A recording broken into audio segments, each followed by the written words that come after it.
क्या आपने पार्ट 1 देख लिया मेरे शिवरात्रि व्लॉग का? अगर नहीं देखा है तो प्लीज़ जाकर देखिए। और ये है पार्ट 2। तो अभी तक जितनी भी प्रिपरेशन करी थी मैंने कर दी और अब मैं बनाने जा वाली हूँ हलवा। तो यहाँ पे सिंघाड़े का हलवा मैं बना रही हूँ। गाजर का हलवा मैंने पहले दिन ही बना दिया था। अगर आपने पार्ट 1 नहीं देखा है तो प्लीज़ देखें, उसमें मैंने क्या क्या बना लिया है। लेकिन अभी मैं दोबारा नहीं रिपीट करने वाली हूँ क्योंकि आपको फिर से जाकर ही उसमें देखना पड़ेगा। यस, तो सिंघाड़े का हलवा ना बहुत ही आसान होता है यार, लिटरली मतलब 10 मिनट में बन के रेडी हो गया। मैंने फर्स्ट टाइम बनाया, वरना तो मम्मी जी बनाते हैं, लेकिन इस बार मैंने बोला कि अब आज मैं ही बनाऊंगी, मैं भी तो सीखूं कैसे बनता है। और ये एकदम फटाफट बनने वाली रेसिपी है। बस घी में ना सिंघाड़े को 5 से 7 मिनट भूनना होता है, बहुत ज़्यादा नहीं भूनना होता है क्योंकि सिंघाड़ा तो देखो ऐसे भी कच्चा भी खा लेते हैं हम, ऐसा नहीं कि आटे के हलवे के जैसे बहुत अच्छा इसको भूनना होता है। बस 5 से 7 मिनट भूनेंगे। फिर इसमें गर्म पानी या फिर आप गर्म दूध भी ऐड कर सकते हो। मैं यहाँ पे गर्म पानी ही ऐड कर रही हूँ। उसके बाद इसमें मतलब एकदम लम्स नहीं पड़ना चाहिए, अच्छे से मिक्स करते जाएं और इसको चलाते हुए पका लें, अच्छे से इकट्ठा हो जाए। उसके बाद इसमें चीनी डाल देंगे, इलायची का पाउडर डाल देंगे, ड्राई फ्रूट्स आप डालना चाहो तो वो भी ऐड कर दो, बट मैं नहीं डाल रही हूँ क्योंकि मुझे सिंपल वाला ही ज़्यादा पसंद आता है और घर में सबको ही वो सिंपल वाला ही पसंद आता है। एंड ये ना बेसिकली आटे के हलवे के जैसा ही दिखता है, लेकिन खाने में ना बड़ा ही टेस्टी सा होता है। सच में यकीन मानिए, मुझे तो गाजर के हलवे से भी ज़्यादा ही अच्छा लग रहा था, पता नहीं क्यों। शायद तो काफ़ी दिनों बाद इसको खाया, शायद इसीलिए, क्योंकि सिंगाड़े का हलवा हो चाहे आलू का हलवा हो, ये सब ना सागार में ही बनता है। डेली तो देखो बना के खाते नहीं है, और सागार भी मोस्टली या तो 11 इन द सेंस एकादशी उस पे होता है या फिर शिवरात्रि पे होता है। तो शिवरात्रि, पिछले शिवरात्रि पे ही ये खाया था हमने, तो अभी 1 साल बाद खाया है, तो काफ़ी मतलब अच्छा लगा एंड थोड़ा अलग सा भी लगा।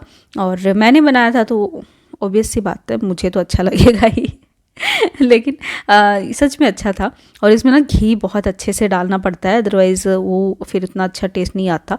और बस अच्छे से हलवा बन गया मेरा। और अब बारी है रोटियों की। तो रोटी ना आप 2 तरीके से बना सकते हो, एक्चुअली 3 तरीके से बना सकते हो। जी हाँ, आप इसकी ना सिंपल जैसे रोटी बनाते हो ना नॉर्मली गैस पे सेक कर, वैसे भी बना सकते हो, या फिर पराठा बना सकते हो, या फिर पूरियाँ तल सकते हो घी में। तो ये आपकी मर्ज़ी है। और हमको तो देखो पराठे ज़्यादा पसंद आते हैं, लेकिन आपको दिखाने के लिए कि किस तरीके से आप इसकी रोटी बना सकते हो, मैं आपको रोटी बनाकर दिखाऊंगी। और बस अभी जैसे हम गेहूं के आटे की रोटी बनाते हैं ना, वैसे ही नॉर्मली इसकी रोटी बनानी है। सूखा आटा लगाते जाएं और आराम से ये ना चकले पे बिल जाती है बिल्कुल आसानी से। और देखो बड़ी बड़ी रोटियाँ मैं बना रही हूँ, ऐसा नहीं है कि आप ऐसे कुट्टू की रोटी, काफ़ी लोग ना ऐसे छोटी छोटी बनाते हैं क्योंकि उनसे बिलती नहीं है, बट मुझसे तो हो जाता है, पता नहीं मतलब बाजरे की रोटी हो चाहे मक्के की रोटी हो चाहे कुट्टू की रोटी हो, सब कुछ मैं बेल कर ही बनाती हूँ और काफ़ी आसानी से हो जाता है, टच वुड बट हो जाता है, इतना मुश्किल नहीं है। लोगों को लगता है कि बाजरे की रोटी, मक्के की रोटी हुई, कुट्टू की रोटी हुई, ये ना हाथ से ही बनानी पड़ती है, बेल नहीं सकते, बट बेल सकते हैं, ऐसा कुछ नहीं है। मैं तो देखो बेल कर ही बनाती हूँ क्योंकि हाथ से वाली मुझसे नहीं बनती। सच बताऊँ तो इतनी ज़्यादा बड़ी नहीं बन पाती है, और अगर ज़्यादा मैं बड़ी बनाने की कोशिश करती हूँ ना हाथ से, ऐसे दोनों हाथों के बीच में लेकर, तो वो टूट जाती है। तो मैंने तो भैया बेलना ही सीखा है और बेल कर ही बनाती हूँ। तो देखो रोटी को इस तरीके से अलट पलट कर हम सेक लेंगे।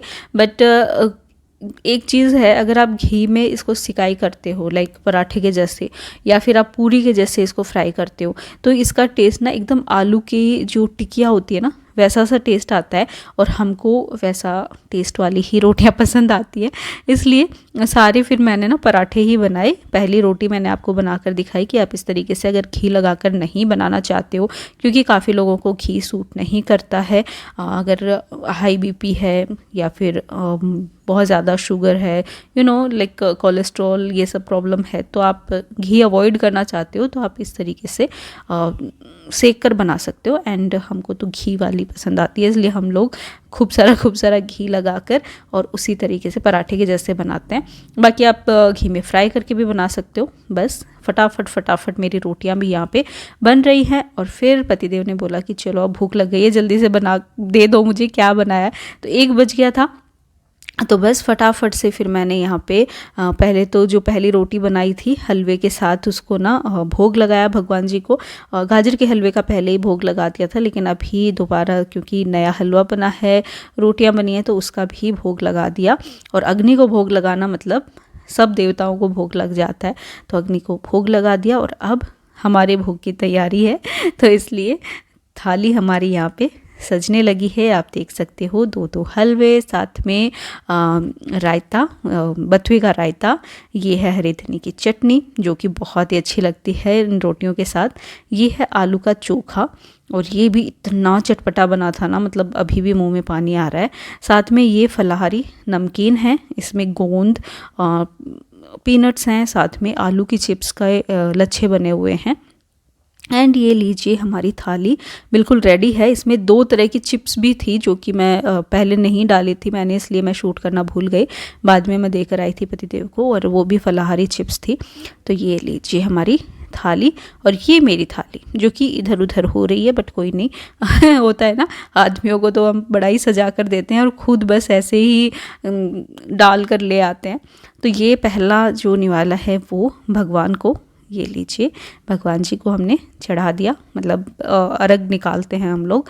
और उसके बाद ये लो भैया, इतना मतलब मज़ा आ गया। गाजर का हलवा भी एकदम यम्मी, साथ में ये सिंघाड़े का हलवा, ये भी बड़ा ही टेस्टी था।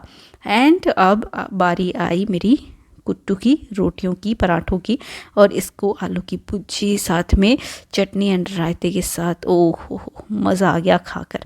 तो बस खा पी कर सबको फिर, मतलब पहले मैंने खा लिया था, मम्मी जी उनकी तबीयत थोड़ी सी जुकाम हो रहा था तो वो सो गए थे, तो फिर उनको मैंने जगाया एंड उनको खिलाया, फिर थोड़ा रेस्ट करा एंड शाम को फिर चाय पीकर हम लोग निकल गए थे मेले के लिए।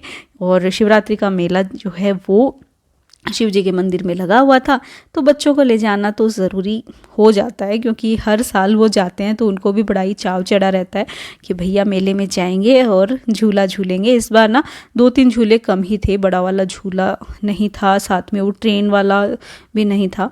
तो बस पहले तो हमने करे दर्शन, और आप देख सकते हो राधा रानी एंड कृष्ण भगवान के, यहाँ पे शिव जी को जो है बहुत ही सुंदर उनका श्रृंगार हो रहा था, दूल्हा बनाया जा रहा था, बहुत अच्छे से श्रृंगार हो रहा था। फिर माताओं के दर्शन करे हमने, यहाँ पे दुर्गा माता, सरस्वती माता, सबके दर्शन हमने करे। और साथ ही इधर आप साइड में देख सकते हो शिव जी को कितना प्यारा रूप दिया जा रहा है।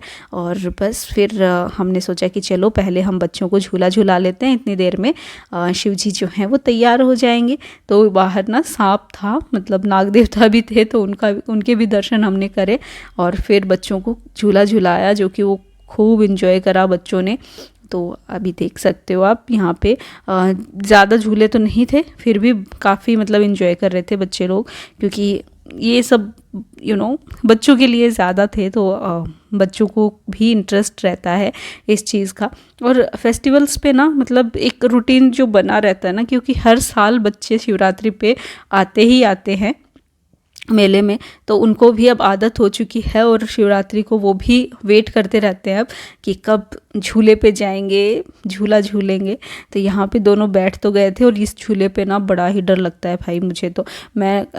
हम लोग ना खुशबू की शादी में जब गए थे तो सेम ये लोग ही वहाँ पे थे और ये झूले लगे हुए थे। तो ये वाला झूला हमने झूला, तो मेरी तो मतलब हालत ख़राब हो गई सच में, मुझे तो इतना डर लग रहा था ना, बहुत ज़्यादा डर गई थी मैं इस झूले पर। लेकिन अब बिल्कुल भी मतलब मैं रिस्क नहीं लेती हूँ इस पे बैठने की, बट हाँ कभी कोशिश ज़रूर करूँगी, बट फ़िलहाल के लिए तो नहीं। और उस दिन तो शिवरात्रि वाले दिन तो वैसे ही मेरा व्रत रहता है, तो मैं बिल्कुल भी कोशिश नहीं करती कि मैं इस पे बैठूँ, क्योंकि मुझे लगता है कि फिर मुझे अगर उल्टी आ गई तो मेरा व्रत जो है वो ख़राब हो जाएगा, इसलिए मैं नहीं बैठती हूँ। तो बस बच्चे जो हैं वो ये वाला झूला झूल कर आ गए। फिर 1-2 ही झूले थे, आप अर्नव की हालत देख सकते हो, वो डर गया था हालत तो ख़राब थी, लेकिन फिर वो कर रहा था मम्मा एक बार और करूँगा।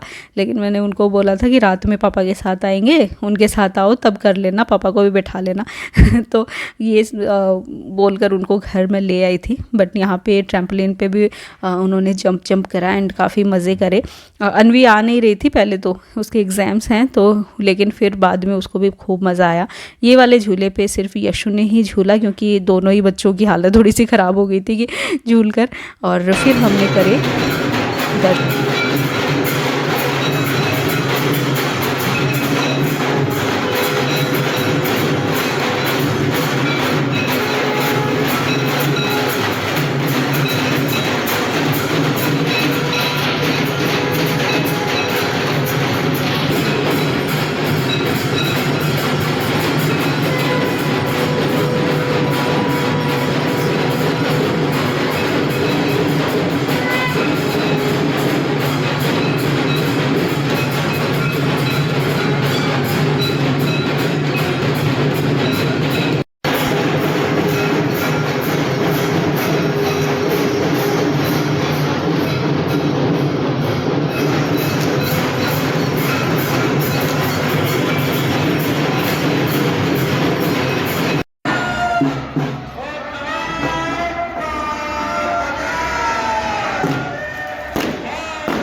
तो बस दर्शन करने के बाद यहाँ पे ना खूब मतलब मज़े आ रहे थे। शिव जी की बारात निकल रही थी, लोग खूब नाच रहे थे, बिल्कुल एकदम ढोल नगाड़े सब बज रहे थे।